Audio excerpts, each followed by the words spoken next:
सुप्रभात। इतिहास विषय में आज का हमारा टॉपिक है भारत पर महमूद गजनवी के आक्रमण।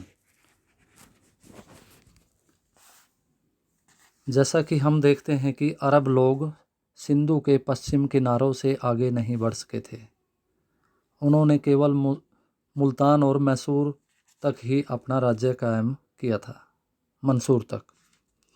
इससे शेष भारत पर कोई विशेष प्रभाव नहीं पड़ सका था। 10वीं शताब्दी तक भारत मुसलमानी आक्रमण से मुक्त रहा।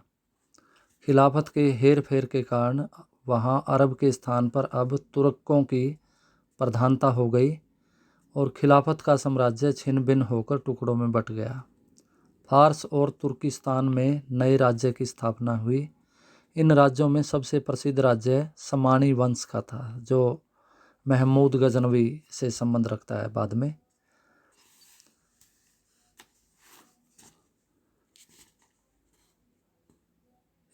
उसी समय 950 ईस्वी के आसपास अल्पतगीन नामक एक तुर्क ने गजनी क्षेत्र है जो अफ़गानिस्तान के पश्चिम में बल्ख और बैक्ट्रिया की साइड में पड़ता है, ये एक छोटी सी तुर्क जागीर की नींव डाली। अल्पतगीन पहले बुखारा के अमीर के यहाँ हाजिब और द्वारपाल था। गजनी को बुखारा के अमीरों ने ही कुछ पहले छीना था। अल्पतगीन के बाद उसका बेटा सुबुक्तगीन 977 से 997 ईस्वी गजनी का मालिक बना रहा।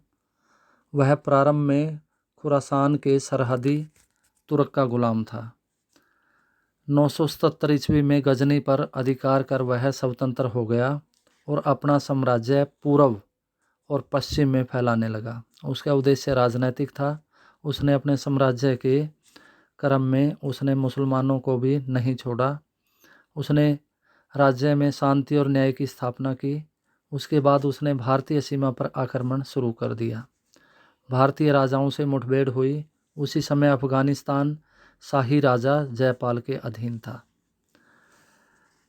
अगर हम सुबुक्तगीन के बाद उसका बेटा ज्येष्ठ पुत्र महमूद गजनवी उस वंश का सबसे प्रतापी शासक हुआ।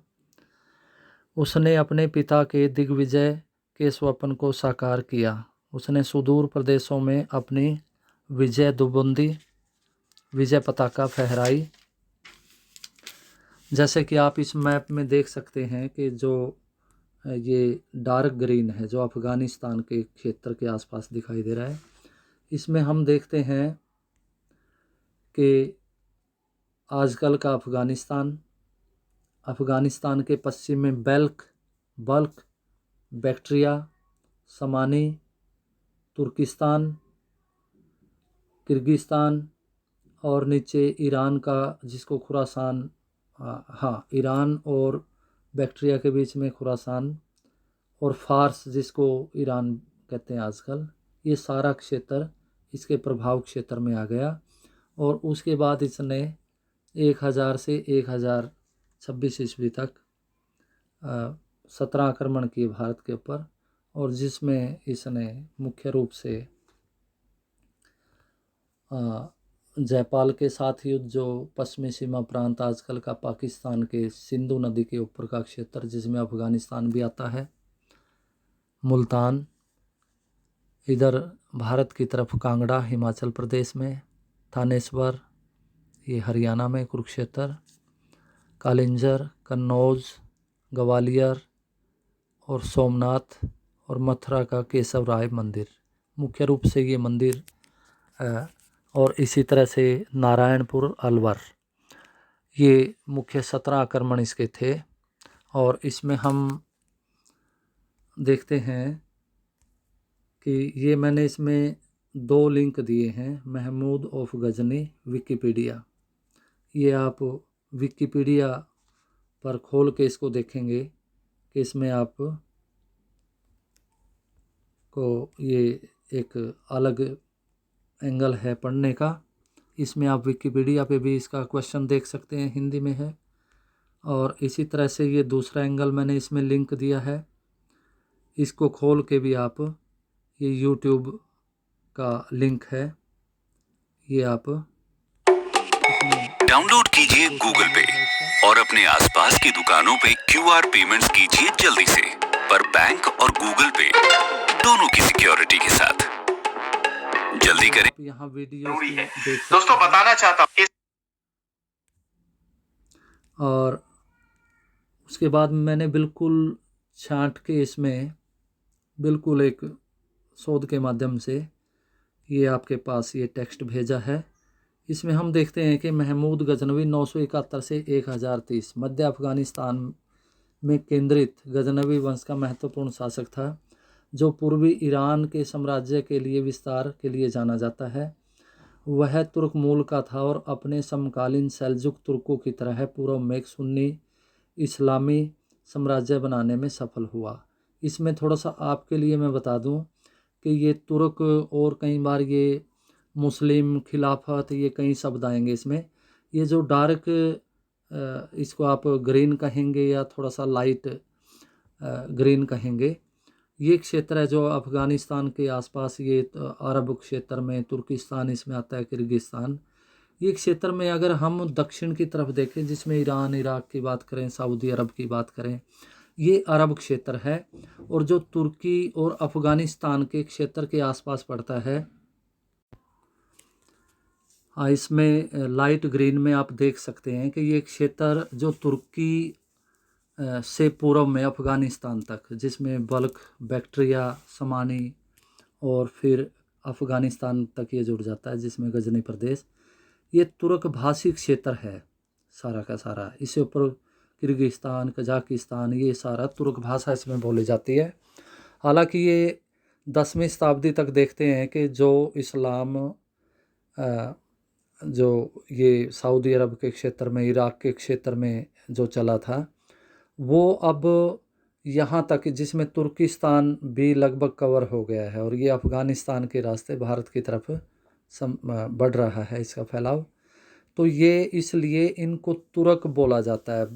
वो अलग बात है कि बाद में इन्होंने जैसे भारत में आने तक इन्होंने इस्लाम को कबूल कर लिया था और इसमें भी इस्लाम की जो कट्टर सुन्नी मुसलमान की ब्रांच है, कट्टर सुन्नी, उसको इन्होंने अपनाया था।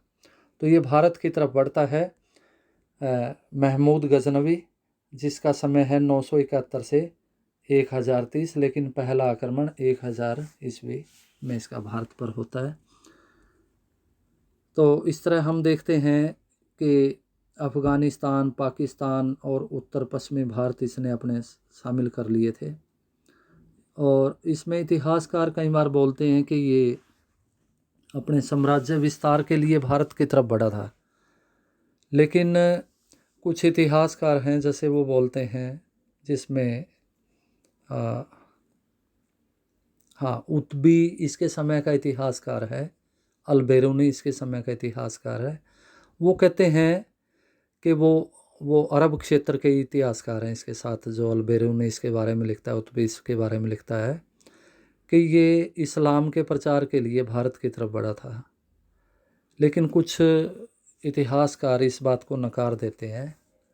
वो कहते हैं कि भाई ये इस्लाम के प्रचार के लिए नहीं बल्कि एक लुटेरा था, क्योंकि उसमें कारण है, क्योंकि जिस तरीके से भारत की तरफ बढ़ता है, मंदिरों को तोड़ता है, कत्लेआम करता है, तो वो कहते हैं कि इस्लाम इस तरह की इजाज़त नहीं देता, कुरान इस तरह की इजाज़त नहीं देती, और ये एक लुटेरा था, ये धन लूटने, इसलिए इसने वहाँ आक्रमण किया जहाँ इसको धन मिला।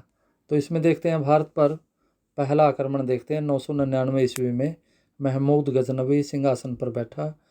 उसके प्रत्येक वर्ष बाद ये एक वर्ष में भारत पर आक्रमण करने की प्रतिज्ञा इसने की। उसने भारत पर 17 बार आक्रमण किए, जिसमें प्रथम आक्रमण है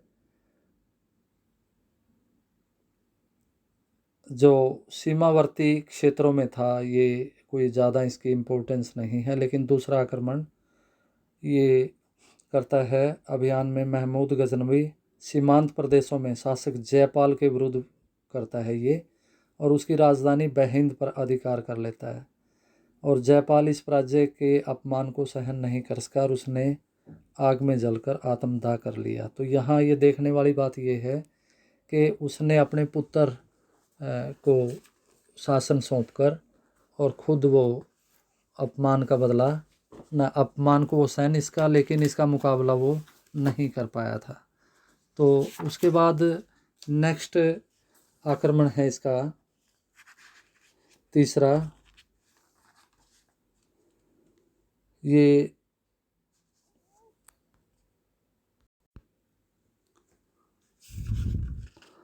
हाँ, जयपाल के साथ युद्ध के बाद ये अगली विजय है इसकी भेरा और वजीरा के विरुद्ध। इसमें ये 1003 और 4 ईस्वी में कच्छ के शासक है वजीरा, उसको दंडित करने के लिए आगे बढ़ता है और उसको हरा देता है। इसी तरह से 1003 में झेलम नदी के किनारे पर स्थित भेरा पर आक्रमण करता है और भेरा के राज्य के शासक विजय राय ने डटकर मुकाबला किया, लेकिन वो हार जाता है और उसके क्षेत्र को गजनी राज्य में मिला लिया जाता है। उसके बाद नेक्स्ट है जो चौथा आक्रमण दिखाया है 1005 ईस्वी में, ये मुल्तान के विरुद्ध है। मुल्तान में उस समय अबुल फतेह दाऊद शासक था जो शिया मत को मानता था। विदित रहे कि जो 8वीं शताब्दी में मोहम्मद कासिम भारत पर आक्रमण किया था सिंध के ऊपर पहला, और वो उसके वंशज, उसके उत्तराधिकारी इस क्षेत्र में शासन कर रहे थे, सिंध और मुल्तान के क्षेत्र में। उन्हीं में से ये एक था अबुल फतेह दाऊद। लेकिन कट्टर सुन्नी मुसलमान होने के कारण महमूद गजनवी उसके ऊपर आक्रमण करता है और वो फतेह दाऊद आनंदपाल, जो जयपाल का पुत्र, जो पहले बताया है दूसरा आक्रमण था 1000 में पश्चिमी सीमा प्रांत पे, तो उससे सहायता मांगता है और उसकी सहायता से भी वो जीत नहीं पाता और उसने 20,000 दिरहम वार्षिक कर देना स्वीकार कर लिया महमूद गजनवी को। उसके बाद है अगला आक्रमण पंजाब में ओहिंद पर महमूद गजनवी ने जयपाल के पुत्र सुखपाल को नियुक्त किया था। सुखपाल ने इस्लाम धर्म ग्रहण कर लिया था और नवासा शाह या नौसा शाह कहा जाने लगा था। 1007 में सुखपाल ने अपनी स्वतंत्रता की घोषणा कर दी। महमूद गजनवी ने ओहिंद पर आक्रमण किया और नवासा शाह, ये जब ओहिंद का क्षेत्र, ये वही क्षेत्र है जो मुल्तान के आसपास का क्षेत्र है, और जब ये जयपाल हाँ आनंदपाल को फिर इसने मुल्तान की सहायता देने के कारण दोबारा फिर इसको आनंदपाल को इसने हराया था और आनंदपाल ने संधि के तौर पर अपने पुत्र सुखपाल को इसको सौंप दिया था कि ये गारंटी रहेगी कि मैं आपके साथ दोबारा युद्ध नहीं करूँगा। और नवासा शाह, हाँ सुखपाल ने नवासा शाह यानी कि इस्लाम धर्म ग्रहण कर लिया था और महमूद गजनवी ने इसको मुल्तान की गद्दी सौंप दी थी। लेकिन बाद में जो सुखपाल है नवासा शाह बन गया था, इसने विद्रोह कर दिया महमूद गजनवी के विरुद्ध और महमूद गजनवी ने इसको नवासा शाह को हरा दिया और उसके बाद बंदी बनाकर इसको कारावास में डाल दिया।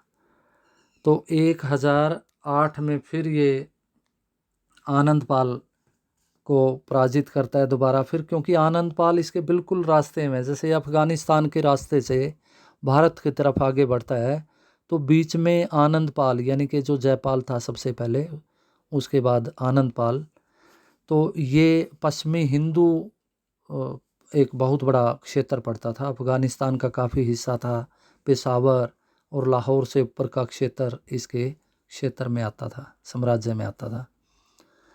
तो इसी तरह से और इस जो जयपाल, आनंदपाल, सुखपाल, ये एक ही जो हिंदूशाही जो पश्चिमी सीमा प्रांत क्षेत्र के शासक थे। लगातार ये कई बार इन्होंने महमूद गजनवी के साथ अभियान युद्ध किया लेकिन हारते रहे। 1008 में तो बल्कि आनंदपाल ने सभी उत्तरी भारत के शासकों को इसके विरुद्ध लड़ने के लिए बुलाया था, जिसमें ग्वालियर का शासक, कन्नौज का कालिंजर, दिल्ली और अजमेर के शासक इसमें शामिल हुए थे।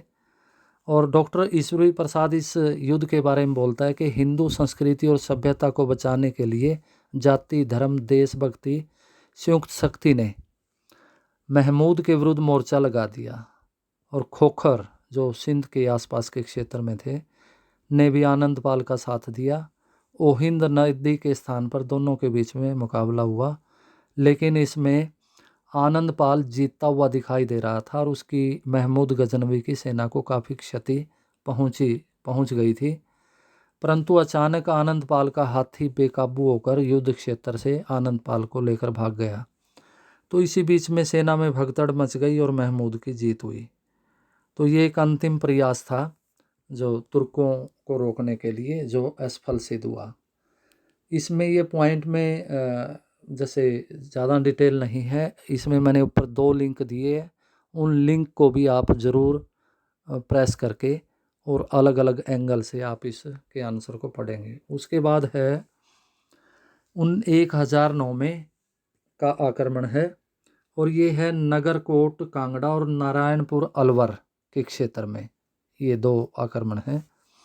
इसमें नगरकोट कांगड़ा ये हिमाचल में पड़ता है, और हिमाचल में यहाँ इस नगरकोट ये हिंदुओं के लिए बड़ा प्रसिद्ध मंदिर था, और इसकी वैभवता का महमूद गजनवी को पता था कि इसमें बहुत ज़्यादा धन है, और महमूद गजनवी ने इसके ऊपर आक्रमण कर दिया नगरकोट का घेराबंदी करके। और फरिश्ता है एक मुस्लिम इतिहासकार है जो इसके बारे में लिखता है कि यहाँ नगरकोट में इसका कितना मुकाबला हुआ, कितना विरोध हुआ। उसने बताया कि जैसे महमूद गजनवी की सेना दिखाई दी यहाँ पर, टिड्डी दल की भांति आती हुई शत्रु सेना को देखकर हिंदुओं ने भयभीत होकर नगर के किले के दरवाजे खोल दिए डरकर। वे धरती पर इस प्रकार गिर गए जैसे बाज के सामने चिड़िया और आसमानी बिजली के सामने वर्षा की बूंदें गिर जाती हैं। तो वहाँ से महमूद गजनवी को बहुत ज़्यादा धन प्राप्त हुआ। चांदी का कमरा, 700 मण सोने चांदी के बर्तन, 200 मण सोना, 2000 मण चांदी और 20 मण हीरे जवाहरात। आप अंदाज़ा लगा सकते हो कि कितना धन था, क्योंकि उस टाइम मंदिरों में बहुत ज़्यादा दान दिया जाता था। और इसके साथ साथ कुछ अमीर लोग, जैसे आजकल बैंक के लॉकर में अपने पैसे या जेवरात रख देते हैं, तो उस समय ये था कि मंदिर को सुरक्षित माना जाता था और इसमें अपने हीरे जवाहरात भी रख दिए जाते थे। तो इस प्रकार से इतना आप देखिए अंदाज़ा कि 900 मण सोना हो गया, जिसमें 2000 मण चांदी और 20 मण हीरे जवाहरात। तो और गजनी जाकर इसने इसकी प्रदर्शनी लगाई और दूर दूर से लोग देखने आए कि कितना माल ये लूट कर लाया है। उसके बाद जैसे नगरकोट कांगड़ा के बाद आगे चलता है ये नारायणपुर, जो अलवर का पुराना नाम है, अलवर राजस्थान में, मुल्तान और थानेसर पर ये 1009 से 1010 में आक्रमण करता है। और इसी तरह से यहाँ पर भी मंदिरों को तोड़ा गया और धन लूटा गया। और उसी टाइम इसको वापसी में पता चला कि अबुल फतेह दाऊद जो मुल्तान से ने हराया था, वो उसने पुनः स्वतंत्रता घोषित कर लिया। उसको ये हराता हुआ वापस चला जाता है। उसके बाद ये नेक्स्ट आक्रमण है 1014 में, अगले साल आता है। ये जो वही हिंदू शाही राज्य है आनंदपाल, जो जयपाल से चला था, आनंदपाल, सुखपाल और अब है त्रिलोचनपाल 1013-14 में, वहाँ पर वो दोबारा अपनी स्वतंत्रता घोषित कर लेता है। कश्मीर के आसपास के क्षेत्र में सेना वहाँ रहकर वो अपने आप को मजबूत कर लेता है। तो उसको हराने के लिए 1014 में फिर ये चलता है और उसकी राजधानी को घेर लेता है। इस समय त्रिलोचन पाल के पुत्र भीमपाल ने अहम भूमिका निभाई। त्रिलोचन पाल ने कश्मीर के शासक के यहाँ शरण ली। महमूद ने उसका पीछा किया, दोनों सेनाओं को हराया। और इस प्रकार से देखते हैं हम कि भीम पाल था वो लगातार छुप छुप के दूसरे क्षेत्र बदल के कश्मीर की तरफ जाके फिर सेना एकत्र कर लेता और 1026 तक, अपनी मृत्यु तक इसका वो मुकाबला करता रहा। 1018 में ये देखते हैं हम अगला जो आक्रमण है ये थानेश्वर कन्नौज के ऊपर 12वां आक्रमण इसको बोलेंगे हम। तो महमूद गजनवी 1018 में फिर भारत की तरफ चला और उसने गंगा यमुना के दोआब में का रास्ता अब की बार चुना और 1018 में मथुरा पर आक्रमण किया, क्योंकि ये केशव राय का मंदिर है और धन संपत्ति के हिसाब से बड़ा एक प्रसिद्ध था। ये जन्मस्थली थी कृष्ण की और वहाँ पर उसने इस केशव राय मंदिर के साथ साथ दूसरे और सुंदर मंदिर थे उनको तोड़ा और खूब वहाँ से सोना चांदी वहाँ से लूटा। इसके साथ साथ उसने कन्नौज को भी पराजित किया। वहाँ पर उस समय एक गुर्जर प्रतिहार वंश का शासक था, अंतिम शासक, और वो भाग गया इसको देखकर और जाकर ग्वालियर में उसने शरण ली। तो नेक्स्ट अभियान जैसे देखते हैं कि जहाँ जो अगर कोई शासक भाग कर गया और दूसरा शासक उसको शरण देता है, अगला आक्रमण उसी के ऊपर होता है। ये ग्वालियर के ऊपर 13वां आक्रमण, ये बुंदेलखंड और ये सारा क्षेत्र इसमें आ जाता है और 14वां ये कालिंजर का क्षेत्र आ जाता है ग्वालियर का। 13वां और 14वां आक्रमण 1020-21 में। तो इसमें हम देखते हैं कि कालिंजर में उस टाइम चंदेल वंश का शासन था और इसी तरह से ग्वालियर के शासक के ऊपर आक्रमण इसलिए किया क्योंकि प्रतिहार वंश का शासक जब कन्नौज के ऊपर आक्रमण किया महमूद गजनवी ने, तो वो इसके पास भाग कर आकर शरण ले ली थी। तो ये मुकाबला होता है, इसमें ये हार जाते हैं और चंदेल शासक ने इसको संधि के रूप में 300 हाथी इसको महमूद को भेंट करता है, संधि हो जाती है। और इस प्रकार से हम देखते हैं अंतिम आक्रमण। हाँ, एक ये 15वां आक्रमण है, इसमें ये राजस्थान का क्षेत्र है और गुजरात का जैसलमेर और अनहिलवाड़ा वहाँ तक ये पहुँच जाता है। और 16वां मेन आक्रमण है, उसके बाद गुजरात की तरफ बढ़ रहा है लगातार। गुजरात वैभवता के लिए बड़ा प्रसिद्ध था क्योंकि ये समुद्र के किनारे पर था और कभी प्राचीन काल से ही इन बंदरगाह से बाहर से आयात निर्यात होता था। इवन सिंधु घाटी सभ्यता से तो बाहर की पूंजी के कारण आयात निर्यात में वो धन और टैक्स के कारण ये स्टेट, ये गुजरात का क्षेत्र बड़ा प्रसिद्ध था। तो 16वां आक्रमण है इसका और लगभग अंतिम भी कह लो। इसके बाद 17वां आक्रमण भी था लेकिन वो इतना ज़्यादा प्रसिद्ध नहीं है। तो सोमनाथ के मंदिर पर महमूद का हमला होता है ये, और हिंदुओं के लिए बड़ा प्रसिद्ध श्रद्धा का केंद्र था ये। और चंद्र ग्रहण सूर्य ग्रहण के मौके पर यहाँ लाखों लोग इकट्ठे होते थे। और इस तरह से हम देखते हैं कि यहाँ बहुत से राजाओं ने लोगों ने दान दिया हुआ था। मंदिर का मंडप 56 रत्न जड़ित स्तंभों पर टिका हुआ था और सोमनाथ की मूर्ति थी जिसमें सोमनाथ यानी कि शिव भगवान की मूर्ति थी जो हवा में टिकी हुई थी, लटकी हुई थी। लोग उसको आते जाते मंदिर में हाथ से हिलोरे देते थे और लोगों के मन में ये था कि ये सोमनाथ भगवान है, साक्षात भगवान है और ये इसलिए हवा में टिका हुआ है। जबकि बाद में टेक्नोलॉजिकल रूप से हम ये मानते हैं कि बनाने वाले आर्किटेक्ट ने उसको चारों तरफ उस दरवाजे में कोई बड़े चुंबक फिट किए हुए थे जिससे वो बीच में ही मूर्ति अटकी रहती थी और हवा में थोड़ा सा टच करते वो हिलती थी। और इस घंटी के साथ, इस मूर्ति के साथ एक घंटा लगा हुआ था जिसकी जंजीर 100 मण सोने की जंजीर, ये वर्णन मिलता है कि वो थी और उसको पकड़कर लोग उस घंटे को बजाते थे। और इस तरह से हम देखते हैं कि 30,000 ऊँटों पर जब गजनी से चलता है सोमनाथ पर आक्रमण करने के लिए, भोजन पानी अन्य सामग्री लाद कर ये चलता है। 1025 में गुजरात के शासक राजा भीमदेव की राजधानी अनहिलवाड़ा पर पहुंच जाता है और भीमदेव वहां से भाग जाता है और जो पीछे कुछ सैनिक थे वो उसके साथ लड़े। लोग अपने मकानों के ऊपर खड़े होकर देख रहे थे कि अब पता चलेगा महमूद गजनवी को कि वो भगवान इसकी गर्दन को तोड़ डालेगा, लेकिन ऐसा नहीं हुआ। उसने देखते देखते उस मूर्ति को तोड़ डाला और वहाँ से धन सोना चांदी लूट लिया जिसमें लगभग 50,000 लोग भी मारे गए थे और उसको मूर्ति को वो ले गया और मक्का मदीना उसको पहुंचवा दिया और मस्जिद की सीढ़ियों में उसको लगवा दिया टुकड़े करके। तो इस तरह से और सोमनाथ पर आक्रमण गजनवी का 16वां आक्रमण था, और अंतिम बार सिंध के खोखर जाति के जाटों ने उस पर हमला बोल दिया वापसी में। ये 17वां आक्रमण था, और वहाँ से वो मुकाबला करता हुआ उनको काफ़ी को मौत के घाट उतार कर वापस चला जाता, और 1030 ईस्वी में वो बीमार होने के कारण वहीं गजनी में उसकी मृत्यु हो जाती है। इस प्रकार हम देखते हैं कि उद्देश्य क्या थे इसमें।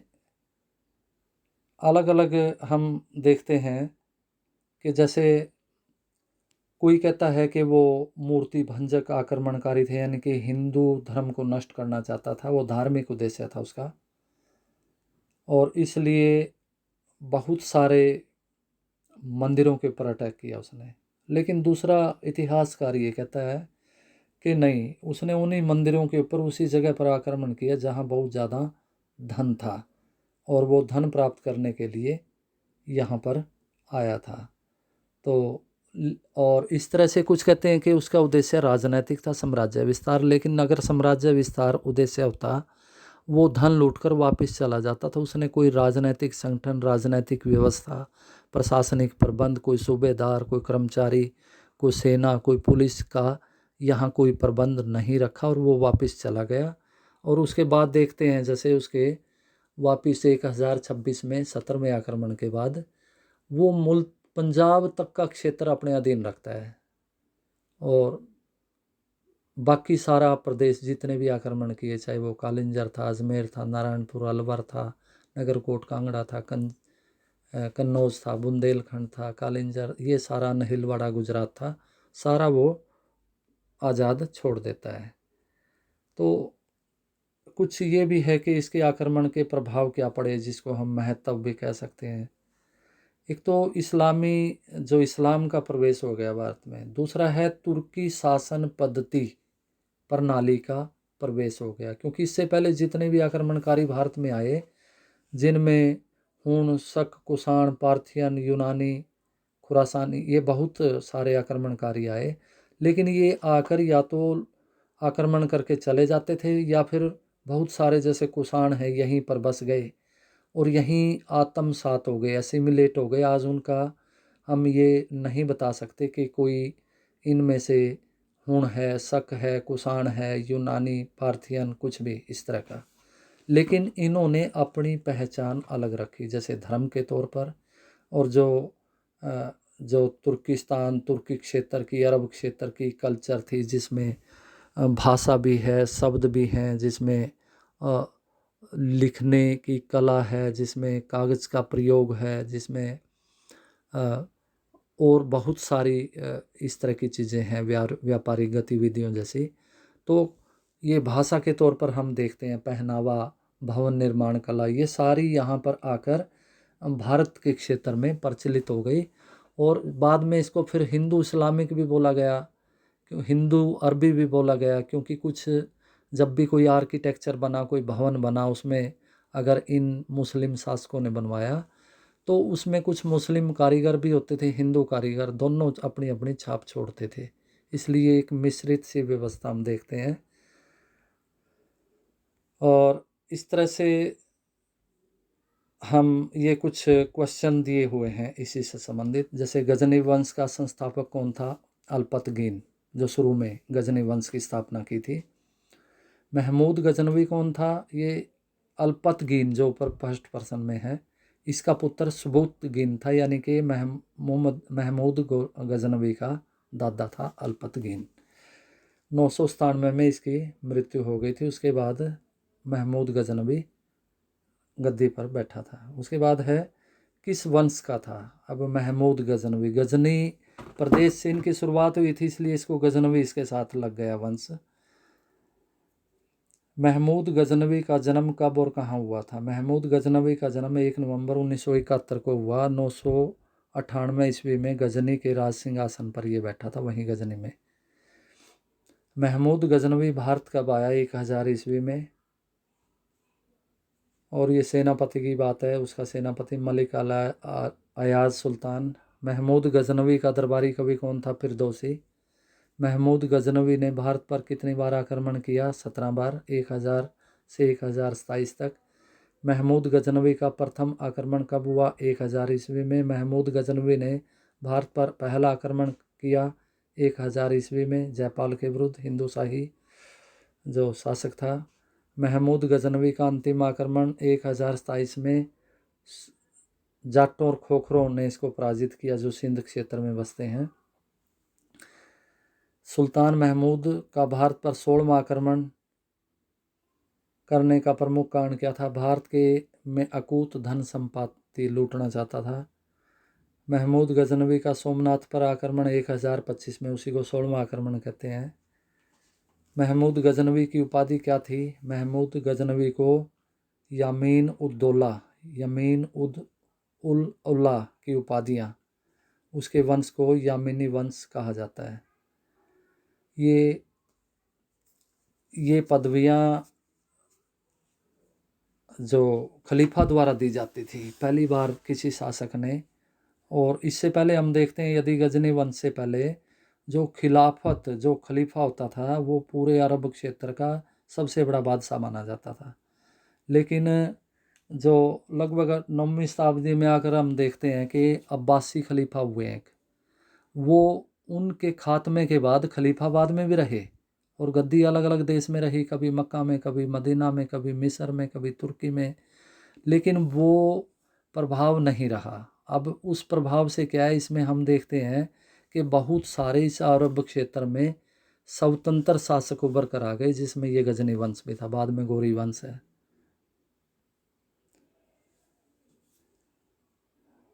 और इस तरह से हम देखते हैं गुजरात पर जब आक्रमण किया कौन शासन था? भीमसेन प्रथम। वो कैसे मरा था? वो असाध्य रोगों से पीड़ित हो गया था, मलेरिया लगभग इसमें था, और 30 अप्रैल 1030 को उसकी मृत्यु हो गई। धन्यवाद।